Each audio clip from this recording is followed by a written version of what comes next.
हमने अरावली हिल्स के बारे में काफी कंट्रोवर्सी सुनी है। हमेशा विपक्षी दल के नेता हमारे सामने आके बस ये कहते हैं कि अरावली हिल जो कि राजस्थान और दिल्ली एनसीआर के बीच में पड़ती है, जिसमें आप हरियाणा को भी पार्ट ले लीजिए, ये जो पूरा एडजॉइनिंग जो सेंटर है अरावली हिल, यहाँ पर जिस भी तरीके की पोल्यूशन या यहाँ पे जिस तरीके से वहाँ के फार्मर्स को झेलना पड़ रहा है, ये इसका एक रीजन बीजेपी गवर्नमेंट के चक्कर में है। तब से हमने यही सुना है कि बीजेपी की वजह से ही अरावली हिल का सत्यानाश होता जा रहा है। इनफैक्ट वहां पे ऐसे बहुत से फार्मर्स हैं जो एकजुट होकर इस टाइम पे प्रोटेस्ट भी कर रहे हैं इस चीज के खिलाफ। पर आज मैं आपके सामने करने वाली हूँ कुछ ऐसा खुलासा कि आपको एक्चुअली समझ में आएगा कि अरावली हिल की जो पूरी प्रॉब्लम है, ये स्टार्ट कहाँ से हुई है और कैसे विपक्षी दल के नेता, जब उनके पास कोई भी उपचार नहीं बचा है, वो इस एक चीज से आपके सामने आके आपको गुमराह करने की कोशिश कर रहे हैं। आज बात करूंगी उस एक टाइम के बारे में जब राजस्थान के चीफ मिनिस्टर अशोक गहलोत ने पूरा का पूरा जो एरिया था अरावली हिल का, उसको अपने हिसाब से यूज किया और आखिरकार जब वो पोजीशन में नहीं रहे तो सारा का सारा ब्लेम बीजेपी पे डाल दिया।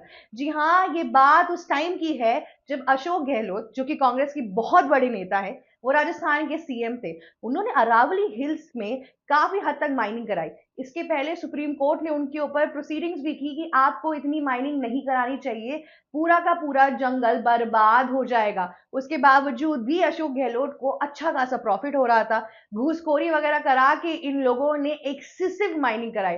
वो जो वहां दिहाड़ी मजदूर थे, उनको अपने काम भर का पैसा मिल रहा था। ऑब्वियस सी बात, अगर आप काम कर रहे हैं, आपको बोला जाए कि 1-2 घंटा और काम कर लो, आपको बोनस पॉइंट्स मिलेंगे, आपको एक्स्ट्रा पैसे मिलेंगे, तो कौन नहीं आता है। उनकी तो रकम ही दिन की 1000 रुपए होती है, तो उनको 200 रुपए एक्स्ट्रा दे दो, वो पूरी रात क्या नेक्स्ट डे के टाइम में पूरा काम करके चले जाएंगे। तो इसी तरीके से जब एक्सेसिव माइनिंग होना शुरू हो गई अरावली हिल्स के अंदर, तब ये जो प्रॉब्लम है वो धीरे धीरे बढ़ती गई। इसके लिए बहुत से ग्रीन एक्टिविस्ट कोर्ट गए, अशोक गहलोत के खिलाफ इतने पेपर में आर्टिकल्स निकले, चीजें निकली, सब कुछ निकला, पर इस मैटर को पूरी तरीके से कांग्रेस ने दबाने की कोशिश की। इस मैटर के ऊपर कोई चू भी नहीं किया। और अब जब अशोक गहलोत इस टाइम पावर पे नहीं है और अरावली हिल्स की पूरी मैटर खराब हो चुकी है इस टाइम पे, तब ये सब लोग इस टाइम पे बीजेपी के खिलाफ आके खड़े हो गए हैं कि बीजेपी ही वो एक है जिसने अरावली हिल को पूरी तरीके से खत्म कर दिया है। ना कि सिर्फ अरावली हिल, दिल्ली के जो एक्यूआई सिस्टम जो खराब हो रहा है इस टाइम पर, उसके लिए भी इस टाइम पे बीजेपी को दोषारोपण दिया जा रहा है। जबकि बीजेपी की सरकार दिल्ली में बस 2-3 महीने पहले आई है, लेकिन उसके पहले का क्या, जब अरविंद केजरीवाल इतने टाइम से दिल्ली में शासन कर रहे थे, उन्होंने क्या प्रावधान बनाए थे दिल्ली पोल्यूशन को कम करने के लिए, वो एक बहुत बड़ा क्वेश्चन हमारे पास है। कितने टाइम से अरविंद केजरीवाल ने सिर्फ अपने 4 चीजें गिनाई: सब्सिडीज, गवर्नमेंट स्कूल की बहुत अच्छी फैसिलिटी है, गवर्नमेंट हॉस्पिटल्स की बहुत अच्छी फैसिलिटी है, जो कि हमें देखने को नहीं मिलता है। अगर आप एम्स वगैरह चले जाइए या फिर और भी जो दिल्ली में हॉस्पिटल्स है उनके अंदर चले जाइए, तो आपको लगता है आपको इतनी इजीली वहां पे एडमिशन मिल जाएगा या आपको डॉक्टर्स देख लेंगे। ऐसा कुछ भी नहीं होता इस टाइम पर। चीजें बहुत डिफिकल्ट हो गई हैं, हायरार्की वाइज होती है, जो जितना पैसा देता है उस हिसाब से चीजें होती है। कितने टाइम में अरविंद केजरीवाल ने दिल्ली एक्यूआई के लिए कोई स्टेप क्यों नहीं लिया? और फिर इतना ही नहीं, तो उन्होंने इतने तरीके के प्रोटेस्ट किए, इतनी तरीके की चीजें हुई, लेकिन दिल्ली एक्यूआई के लिए क्यों नहीं काम किया? उनके बाद से जब हतीशी आई सीएम बन के थोड़े टाइम के लिए, उन्होंने कोई काम क्यों नहीं किया? ग्रीन क्रैकर्स इस बार अगर बजवाए गए थे तो उसके वजह से पोल्यूशन आगे बढ़ा, पर इसके पहले तो उन्होंने दिल्ली को नो क्रैकर जोन में रख दिया था। उसके बावजूद भी एक्यूआई कम नहीं हुआ। सिर्फ और सिर्फ इन सब प्रावधानों के या फिर इन सब सोल्यूशन के साथ साथ अगर आप देखेंगे तो सिर्फ इनसे ही पॉसिबल नहीं है कि दिल्ली का एक्यूआई कम कर दिया जाए। तो यही बात मैं आज आपके समक्ष रखना चाहती हूँ कि किस तरीके से जो काम कांग्रेस और आपने खराब किया है, वो इस टाइम पर बीजेपी के ऊपर दोषारोपण दिया जा रहा है। ये बात खुद अभी सुबह अमित मालविया ने अपने सामने लाके रखी है। इस टाइम पे हमने काफी प्रोटेस्ट देखे दिल्ली एक्यूआई के लिए, काफी जगहों पे चीजें हो रही थी। उसके बीच में, उसके बाद से दिल्ली की सीएम ने अलग अलग प्रावधान लिए, पर फिर भी इतने इफेक्टिव नहीं आए। आपको ये चीज समझनी पड़ेगी, ये जो AQI और पूरी चीजें ये एक दिन में ठीक नहीं होगी। इसके लिए हमें लॉन्ग टर्म स्टेप्स लेना पड़ेगा, और इस तरीके से कांग्रेस और आपकी पार्टीज ने चीजों को खराब करके रखा है कि उसके लिए कोई भी स्टेप लेना बहुत मुश्किल है। आप इनफैक्ट आज से आपके भी पीछे चले जाइए, इसके पहले कांग्रेस की सरकार थी, तब भी दिल्ली में पोल्यूशन की प्रॉब्लम थी। दिल्ली के अंदर जो पोल्यूशन की प्रॉब्लम है वो एक बहुत लॉन्ग स्टैंडिंग प्रॉब्लम है, और एकाएक आप बीजेपी या फिर रेखा गुप्ता पे डायरेक्टली लाके नहीं रख सकते हैं कि आप इस प्रॉब्लम्स को सॉल्व कर दीजिए और ये वो इतने जल्दी, और ये बीजेपी की गलती है। विपक्षी दल इस चीज का फायदा उठा रहा है, चाहे वो अरावली हिल्स हो, चाहे वो आपका दिल्ली AQI हो, ये सब कुछ एक विपक्षी चाल है इस टाइम पे जो सामने लाई जा रही है।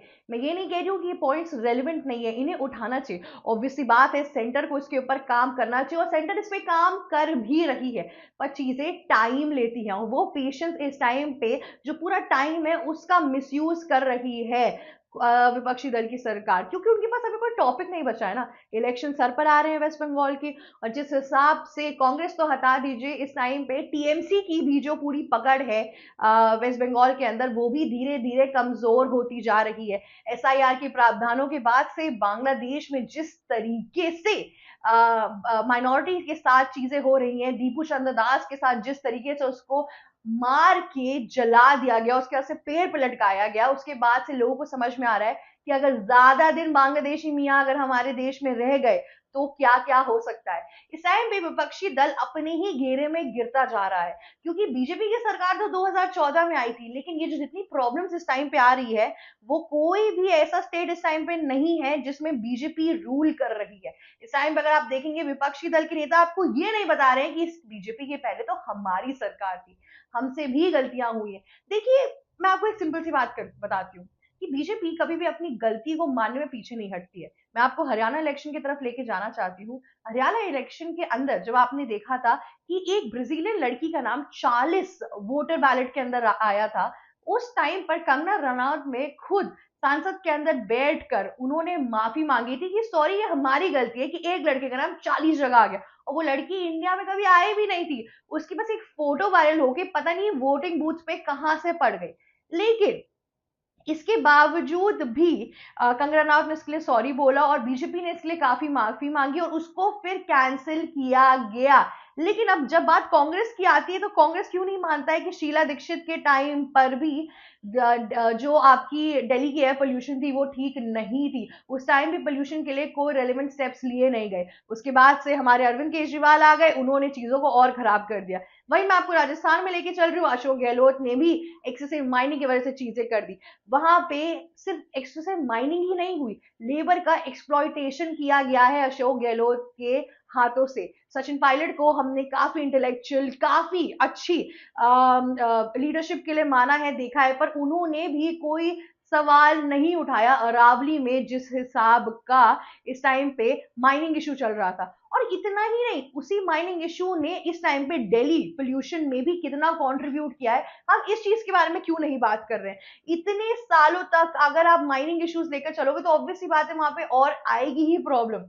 सिर्फ इतना ही नहीं, अशोक गहलोत ने अरावली हिल्स को अपना गैर कानूनी एक कब्जा की तरह कुछ समझ लिया था, कुछ ये बता नहीं सकते, अपनी पर्सनल खेती समझ ली थी, और इसके बाद से उन्होंने और भी ऐसे बहुत काम कराए जिस चीज ने अरावली को आज और नीचे पहुंचा दिया। इतना ही नहीं, वहां के फार्मर्स की अब इतनी बुरी हालत हो गई है कि वहां पे अब काम ही नहीं कर पा रहे हैं लोग।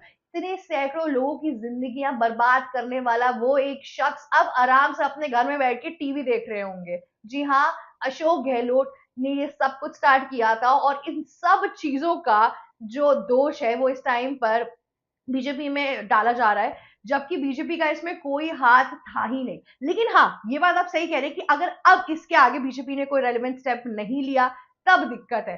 पर खैर, अभी तो देखते हैं कि आगे क्या होगा। पर ये मैटर जो है, ये पूरा विपक्षी दल आपको गुमराह करने के लिए कर रहा है, ताकि जो बांग्लादेशी माइनॉरिटीज के साथ इस टाइम पे चल रहा है, एसआईआर के प्रावधान जो चल रहे हैं, इन सब चीजों से आपका दिमाग हटा के और इधर लाया जा रहा है। अभी रिसेंटली सुप्रिया श्रीनेत ने भी सेम चीज बोली कि बीजेपी दिल्ली पॉल्यूशन के बारे में, अरावली हिल्स के बारे में, इन सब चीजों के बारे में बात ही नहीं कर रही है। उनको बस और बस इंडिया और बांग्लादेश के इशू के बारे में बात करना है। इंडिया और बांग्लादेश का इशू इस टाइम पे बहुत हॉट टॉपिक है, उसके बारे में बात करना चाहिए, क्योंकि बॉर्डर डिस्प्यूट आते जा रही हैं, बांग्लादेश में आक्रोश बढ़ता जा रहा है इंडिया के लिए। और ये प्रॉब्लम नहीं है, प्रॉब्लम ये है कि बांग्लादेश ने पाकिस्तान के साथ भी हाथ मिला लिया है इस टाइम पर। अगर दोनों देश साथ में आके लड़ेंगे तो पाकिस्तान के पास दो डिफेंस टाइज है इस टाइम पे, पहला चाइना, दूसरा आपका सऊदी अरेबिया। इंडिया के ऊपर चीजें बहुत ज्यादा टेंशनिंग सिचुएशन में आ जाएगी।